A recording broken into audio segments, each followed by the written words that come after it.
ভাইরা আমার, চারপাশে তাকান। ঘুটঘুটে অন্ধকার, বাঁচার কোনো রাস্তা নেই।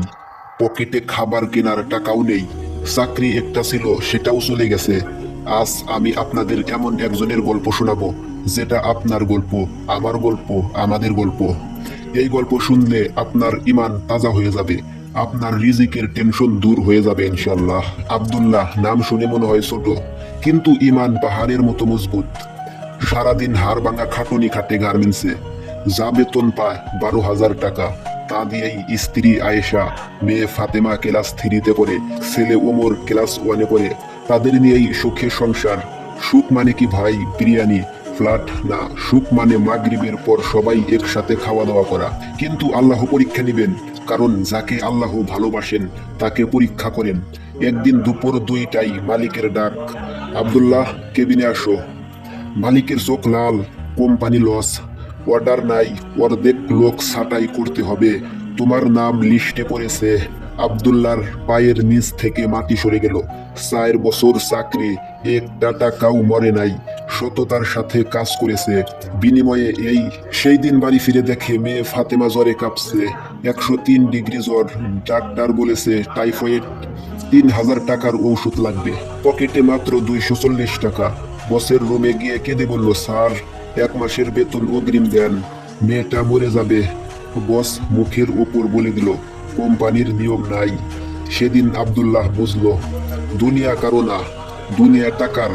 পকেটে 10 টাকা, বাসা ভাড়া 15 টাকা। তাই বৃষ্টিতে ভিজে 7 কিলোমিটার হেঁটে আসলো বাড়িতে। আকাশ ভাঙা বৃষ্টি, পায়ের নিচে কাদা, আর মুখে শুধু একটা দোয়া, ইয়া আল্লাহ, আপনি ছাড়া আমার কেউ নাই, আপনি রাজ্জাক, আপনি রাহিম। বাড়ি ফিরে দরজা খুলতেই আয়েশা দৌড়ে আসলো। কি হয়েছে, ভিজে গেছো কেন? আব্দুল্লাহ জায়নামাজের উপর বসে পড়ল, মাথা নিচু। 2 মিনিট কোনো কথা নাই, তারপর শুধু বলল, চাকরি নাই আয়েশা, বেকার। সাধারণ বউ হলে কি করতো? চিল্লাচিল্লি, ছেলে মেয়ে খাবে কি, বাড়ি ভাড়া দিব কেমনে? কিন্তু আয়েশা, সুবহানাল্লাহ, সে স্বামীর কপালে হাত রেখে বলল, শোনো আব্দুল্লাহ, চাকরি তো উসিলা মাত্র, রিজিকের মালিক তো আল্লাহ। সূরা তালাকে বলেছেন, যে আল্লাহকে ভয় করে আল্লাহ তার জন্য উত্তরণের পথ বের করে দেন এবং তাকে তার ধারণাতীত জায়গা থেকে রিজিক দেন। আব্দুল্লাহ অবাক হয়ে তাকায় রইল। এই মেয়েটা বিয়ে করে সে ঠকে নাই। রাত 12টা, ঘরে চাল নাই, মেয়ের জ্বর বাড়ছে। আব্দুল্লাহ তখন বাহিরে গিয়ে এক দোকানদারের কাছে ধার চাইল। দোকানদার বলল, তোমাকে দিতে পারি, তবে সুদ দিবা, তাহলে দিব। আব্দুল্লাহ মাথা নিচু করে চলে আসলো, কারণ হারামে হাত দিবে না। রাত 3টা, তাহাজ্জুদের সময়। আব্দুল্লাহ জায়নামাজ বিছাইয়া দিল। হারিকেলের আলো তখন টিম টিম করে, পাশে কুরআন, তাসবিহ। সেজদায় গিয়ে এমন কান্না করলো, জায়নামাজ ভিজে গেল। ফুপিয়ে ফুপিয়ে বলতেছে, ইয়া রাব্বুল আলামিন, আমি তো কখনোই সুদ খাই নাই, ঘুষ খাই নাই, মানুষের হক মারি নাই, সব সময় হালাল পথে চলছি। আমার মেয়েটার কষ্ট আপনি দেখেন না? এ আল্লাহ, আমার ফাতেমারে সুস্থ করে দিন। কাঁদতে কাঁদতে ঘুমায়া গেল সেজদায়। আর স্বপ্নে দেখলো এক নূরের দরজা খুলে গেছে। সেখান থেকে আওয়াজ আসতেছে, আব্দুল্লাহ সবর করো, আমি পরীক্ষা নিতেছি, ফল আমি নিজেই দেব। ফজরের আজান হলো। আব্দুল্লাহ নামাজ পড়ে মসজিদের সিঁড়িতে বসে আছে। খিদাই পেটের নারী পাক খাচ্ছে। আজ বাড়ি ভাড়ার লাস্ট দিন। বাড়িওয়ালা বলছে, কাল টাকা না দিলে মালপত্র বাহিরে রাখবে। মনে মনে বলতেছে, আজকের রিজিকের ব্যবস্থা করে দিন। ঠিক তখন এক বয়স্ক হাজী সাহেব, বয়স 70+ হবে, হাতে 2টা বিশাল ব্যাগ, কাঁপতে কাঁপতে গোদামের দিকে যাইতেছে। আব্দুল্লাহ দৌড়ে গেল, চাচা আমি টানি, আপনি কষ্ট পাবেন না। হাজি মানা করলো, বাবা তুমি নিজেই তো শুকাইয়া গেছো। আব্দুল্লাহ হাসি দিয়ে বলল, চাচা, মানুষ মানুষের জন্য। ঘামে ভিজে গেল, কাঁধে ফোকসা পড়ে গেল, কিন্তু মুখে হাসি। কারণ নবীজি সাল্লাল্লাহু আলাইহি সাল্লাম বলেছেন, মুসলমানের উপকার করা সবচেয়ে বড় ইবাদত। গুদামে পৌঁছে হাজী সাহেব আব্দুল্লাহর দিকে তাকাইয়া রইল, চোখে পানি। বাবা তোমার নাম কি? তখন আব্দুল্লাহ বলল, আমার নাম আব্দুল্লাহ। তখন হাজী সাহেব বললেন, আমার গোদামের হিসাব রাখার লোক লাগবে, সৎ মানুষ পাই না, তুমি কাজ করবা, বিশ্বাস করো আগের চাকরির চেয়ে বেশি বেতন দিব। আব্দুল্লাহ সাথে সেজদায় পড়ে গেল। মসজিদের মেঝেতে চোখের পানিতে মেঝে ভিজে গেল। আল্লাহু আকবার, আল্লাহু আকবার। হাজী সাহেব পকেট থেকে 15,000 টাকা বের করে দিল। এই নাও 1 মাসের অগ্রিম। যাও আগে মেয়ের জন্য কিছু ওষুধ কিনো, তারপর চাল ডাল তেল কিনে বাড়ি যাও। বউ বাচ্চা না খেয়ে আছে।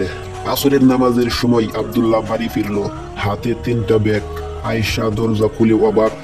ব্যাগ খুলে দেখে পোলা, চাল, মুরগি, ফলের জুস, ফাতেমার জন্য জ্বর কাশির সিরাপ, আরো অনেক কিছু। আয়েশা জড়ায়া ধরে কাঁদলো। আব্দুল্লাহ আকাশের দিকে তাকাইয়া বলল, দেখলে আয়েশা, আল্লাহ একটা দরজা বন্ধ করেছে, যাতে এর চেয়েও 100 গুণ বড় দরজা খুলে দিতে পারে। আল্লাহর প্ল্যান বোঝা যায় না, কিন্তু বিশ্বাস করতে হয়। 6 মাসের সংসারে আর অভাব নেই। ফাতেমা ওমর স্কুলে যায়। আয়েশা নতুন বোরকা পাইল। আব্দুল্লাহ ভাবলো, আল্লাহ আমারে মাফ করে দিছে। কিন্তু ভাইরা মনে রাখবেন, আল্লাহর পরীক্ষা শেষ হয় না, কখনো অভাব দিয়ে, কখনো প্রাচুর্য দিয়ে। গোদামের ম্যানেজার রহমত সাহেব 3 বছর ধরে চুরি করে, মাসে 50,000 টাকা মারে।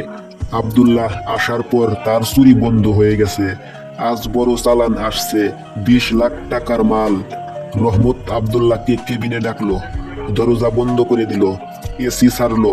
তারপর মিষ্টি হাসি দিয়ে বলল, আব্দুল্লাহ ভাই, চালানোর হিসাব একটু ঘুরাইয়া লিখি। 20 লাখের জায়গায় 18 লাখ লিখব। 2 লাখ টাকা আমরা ভাগ করে নিব। হাজী সাহেব বুড়ো মানুষ, টের পাবে না। রাজি তো? আব্দুল্লাহর মাথায় বাজ পড়লো। 2 লাখ টাকা, এই টাকা দিয়ে বাড়ি কেনা যাবে, ছেলে মেয়ের ভবিষ্যৎ সিকিউরও করা যাবে। শয়তান কানে কানে বলতেছে, নিয়ে নে, কেউ জানবে না। হাজী বুড়া মানুষ। তক্ষুনি আব্দুল্লাহর চোখের সামনে ভেসে উঠল ওই রাত 3টার সেজদা, মেয়ের জ্বরের কান্না, বউয়ের আল্লাহর রিজিক দিবে কথা। সে চেয়ার ছেড়ে দাঁড়ায় গেল, শান্ত কিন্তু বর্জ্যের মতো কণ্ঠে বলল, রহমত সাহেব, আপনি আমাকে ভুল চিনছেন। আমার আল্লাহ আমাকে যে হালাল রিজিক দিচ্ছেন, আমি তাতেই সন্তুষ্ট। আমি না খেয়ে মরবো, তবুও আমার রবের সাথে বেইমানি করব না। আমি আমার সন্তানদের হারাম এক লোকমাও খাওয়াবো না, কারণ হারাম খেলে দোয়া কবুল হয় না।